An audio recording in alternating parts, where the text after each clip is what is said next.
మనం హైదరాబాద్లో ఉంటూ హైదరాబాద్ని బ్యాక్ చేయకపోతే ఇంకెవరిని బ్యాక్ చేస్తాం? అసలు ఇవన్నిటిని పక్కన పెడితే 1980స్లో ఓకే 1980స్లో వాచెస్ ఉన్న క్రేజ్ అది వేరయ్యా అంటారు. అంటే ఎందుకంటే ఇప్పుడంటే కార్డ్ వాచెస్ అని, డిజిటల్ వాచెస్ అని అలా రకరకాల వాచెస్ వాడుతున్నాం. కానీ ఒకప్పుడు 1980స్, 1960స్, 1970స్ ఆ ఎరా ఏదైతే ఉందో ప్రతి ఒక్కళ్ళు దే యూస్ టు కంప్లీట్లీ అంటే ఒక డీప్ డైవ్ మెకానికల్ వాచెస్ అంటే పిచ్చిలాగా ఉండేది ప్రతి ఒక్కరికి. Start from Citizen to HMT, Seiko to Allwyn. Yes, నేను మాట్లాడుతున్న బ్రాండ్ గురించి మీలో చాలా మందికి తెలిసే ఉండొచ్చు. ఒకవేళ మీరు వాచ్ లవర్స్ అయితే, ఒకవేళ తెలియకపోతే, మీరు ఒకవేళ హైదరాబాద్ లవర్స్ అయితే మాత్రం ఈ వీడియో ఖచ్చితంగా చూడండి. నేను ఎందుకు హైదరాబాద్ని కనెక్ట్ చేస్తున్నా అంటే ఈ ఆల్వెన్కి, హైదరాబాద్కి, చార్మినార్కి అలాంటి ఒక కనెక్షన్ ఉంది. నేను ఒక సింపుల్ లాజిక్ చెప్పాలా? చార్మినార్ ఫోటో వాడిన ప్రతి ఒక్క బ్రాండ్ అది ఎక్కడో ఉంది. Starting from Gold Flake cigarette, Charminar పేరు అక్కడ వచ్చింది. అక్కడి నుంచి మీరు ఆల్విన్ బ్రాండ్, మీకు నేనేం చెప్తున్నానో అర్థమై ఉండొచ్చు. వాళ్ళు ఒక ఐకానిక్గా వాళ్ళ డైల్ మీద చార్మినార్ బొమ్మ ఉంటుంది. మీరు చాలామంది అబ్జర్వ్ చేశారో లేదో తెలీదు. But just see. ఓకే. అసలు ఈ ఆల్విన్ బ్రాండ్ ఏంటి? అసలు ఇది ఎప్పుడు స్టార్ట్ అయింది? మన హైదరాబాద్కి సంబంధం ఏంటి? జాపనీస్ బ్రాండ్ ఉన్న సికోకి సంబంధం ఏంటి? అండ్ 1980స్లో స్టార్ట్ అయ్యి 1990స్లో ఒక దుమ్ము దులిపిన బ్రాండ్ ఇది. హెచ్ఎంటీకి కాంపిటీటర్గా ఉన్న బ్రాండ్ మన ఆల్విన్ ఒక్కటే. అసలు దేనివల్ల? అలాగే 1981లో స్టార్ట్ అయిన ఈ బ్రాండ్ 1995 కల్లా కంప్లీట్గా షట్ డౌన్ అయిపోయింది. అదేంటి? ఇంత ఐకానిక్ బ్రాండ్, ఇంత రాయల్ బ్రాండ్ అంత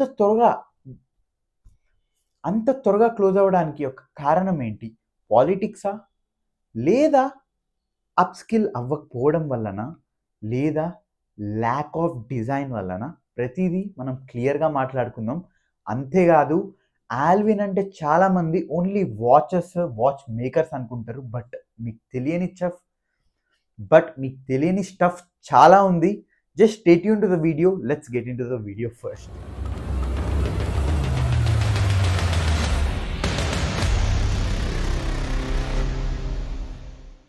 Hi everyone and welcome to the channel Millionaire Daddy.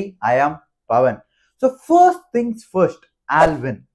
So అసలు మన కంట్రీకి లేదు మన స్టేట్కి, మన హైదరాబాద్కి సంబంధం ఏంటి?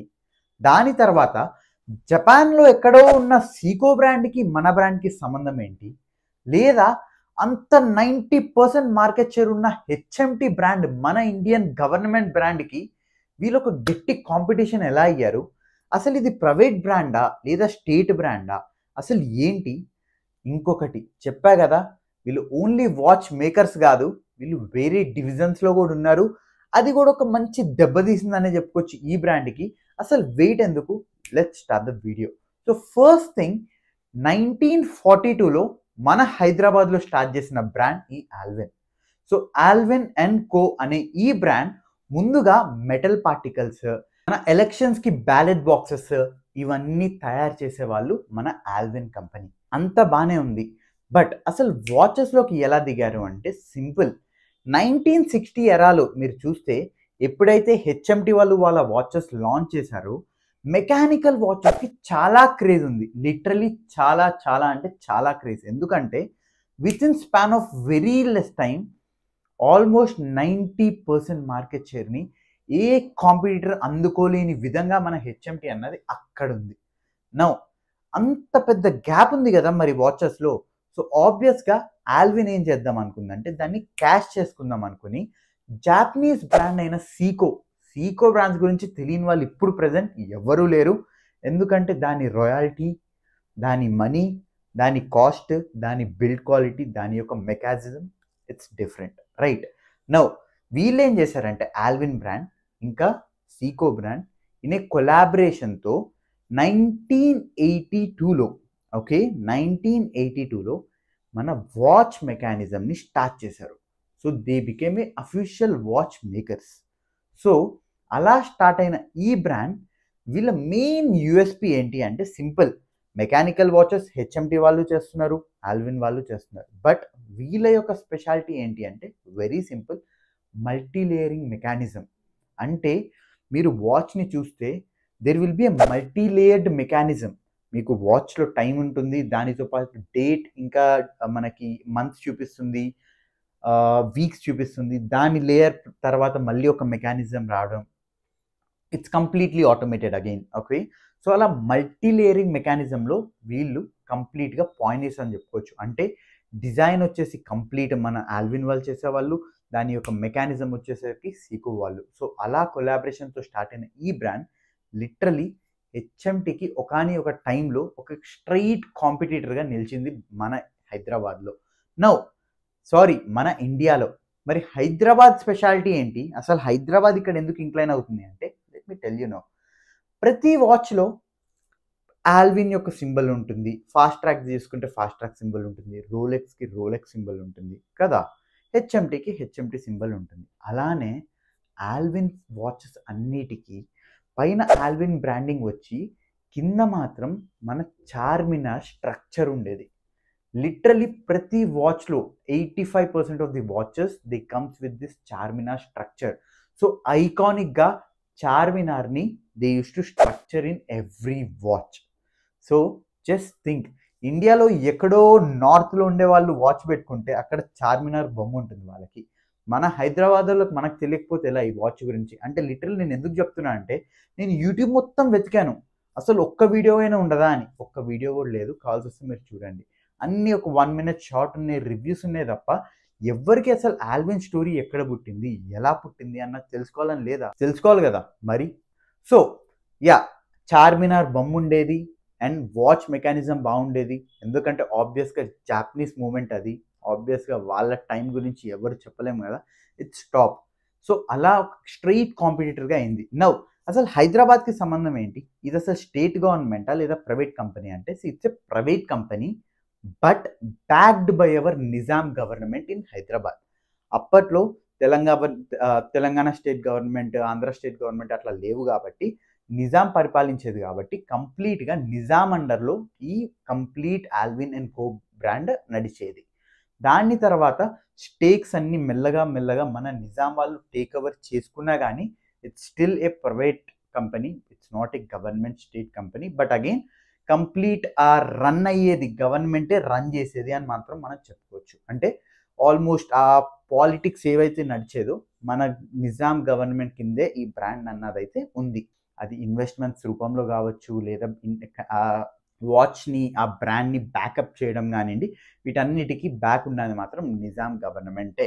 నౌ ముందుగా చెప్పుకున్నట్టే 1982లో స్టార్ట్ అయ్యి మన హెచ్ఎంటీకి మంచి కాంపిటీషన్ ఇచ్చింది. హెచ్ఎంటీకనే కాదు, టైమ్ స్టార్ అనే ఒక బ్రాండ్ ఉండేది, దానికి కూడా గ్రేట్ కాంపిటీషన్ వచ్చేది.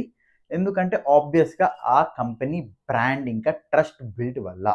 బట్ 1995 కల్లా కంప్లీట్ కంపెనీ షట్ డౌన్ అయిపోయింది, అంటే లాసెస్కి వెళ్ళి షట్ డౌన్ అయిపోయింది. దాని యొక్క కారణం ఏంటి, అసలు మెయిన్గా వీళ్ళకి దెబ్బతిన్న ఆ పర్టికులర్ పాయింట్ ఏంటి అంటే కంప్లీట్ ఇంటర్నల్ పాలిటిక్స్ వల్లనే. లిటరలీ ప్యూర్ ఇంటర్నల్ పాలిటిక్స్ వల్ల.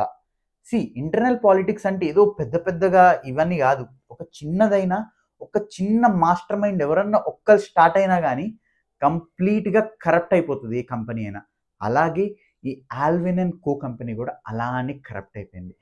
ఎప్పటిదాకైతే ప్రైవేట్ అయి ఉందో కంపెనీ, ఎప్పటిదాకైతే జస్ట్ 10 or 15%, 20% నిజాం గవర్నమెంట్ చూస్తుందో అప్పుడు దాకా ఏం కాలేదు, ఎందుకంటే 80% ప్రైవేట్ అయి ఉంది. బట్ ఎప్పుడైతే వీళ్ళు హ్యాండ్ ఓవర్ చేసుకుంటున్నారో, ఆ స్ట్రాటజీ ఇన్వాల్వ్మెంట్లోకి ఎప్పుడైతే మన గవర్నమెంట్ ఇన్వాల్వ్ అయిందో అప్పటి నుంచి కంప్లీట్గా కరప్ట్ అయిపోయి ఆ కంప్లీట్ బ్రాండ్ అన్నది they started moving into different sectors. మనం ఓన్లీ వాచెస్లో కాదు, as we are good with heavy mechanism కూడా ఆటోమొబైల్కి వెళ్దాము, బైక్ సెగ్మెంట్లోకి వెళ్దాము. దానితో పాటు refrigerators is one of the main key role. And also 1% వరకు ఆల్విన్ ఇంత బతికుంది అంటే అది వాళ్ళ రిఫ్రిజిరేటర్ ఇండస్ట్రీ వల్లనే.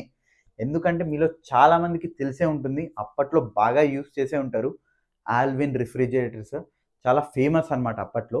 సో అలా డిఫరెంట్ యూనిట్స్ వాళ్ళు ఎక్స్పోజ్ చేద్దాం అనుకున్నారు వితౌట్ ఎనీ స్ట్రాటజికల్ ఇంప్లిమెంటేషన్.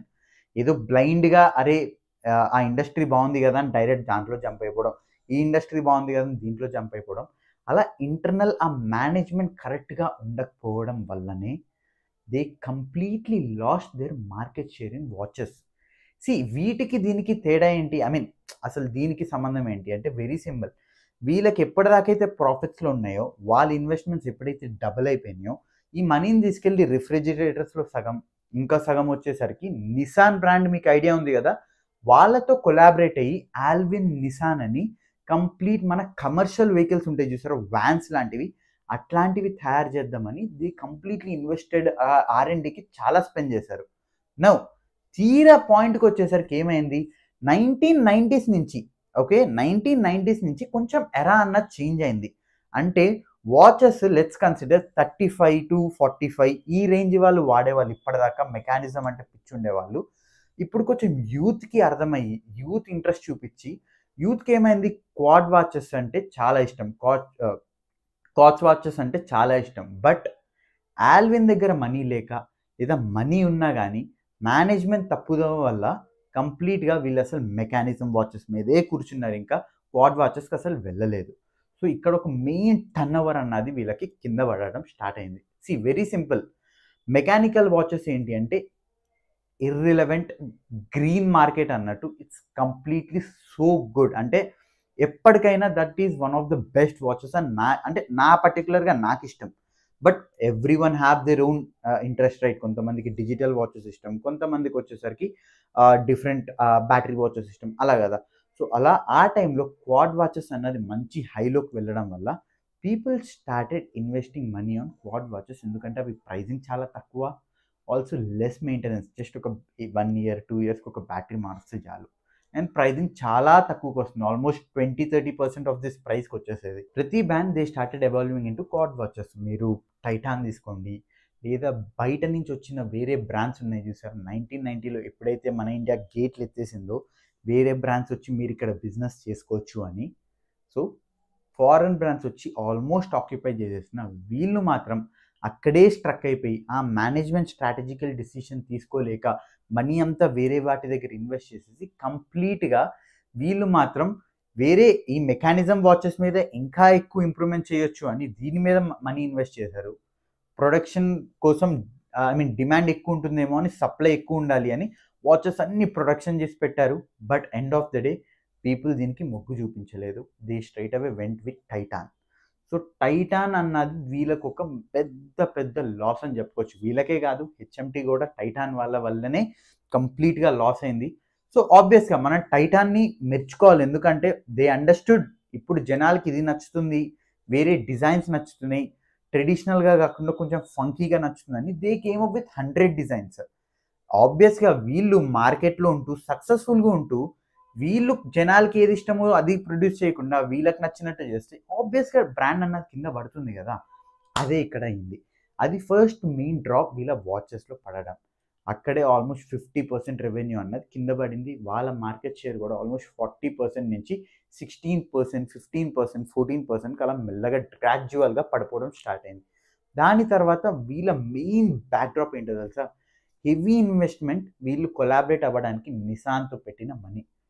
ఎందుకు అంటే నిసాన్తో వీళ్ళు ఇన్వెస్ట్ చేసిన మనీ ఆ వెహికల్స్ని తీసుకొచ్చారు. ఆల్విన్ నిసాన్ అని చాలా వెహికల్స్ లాంచ్ చేశారు, లైక్ వెరీ కమర్షియల్ ఆటోస్ లాంటివి ఉంటాయి చూసారా, అలాంటివి, చోటా వ్యాన్స్ లాంటివి, అలాంటివి చాలా తీసుకొచ్చారు. But end of the day ఆ కాంపిటీషన్కి తట్టుకోలేకపోయింది. ఎందుకంటే అప్పట్లో కింగ్ ఎవరో మీకు తెలుసు, మళ్ళీ చెప్పాల్సిన అవసరం లేదు, టాటా, ఇంకా మహీంద్రా అండ్ అశోక్ లేలాండ్.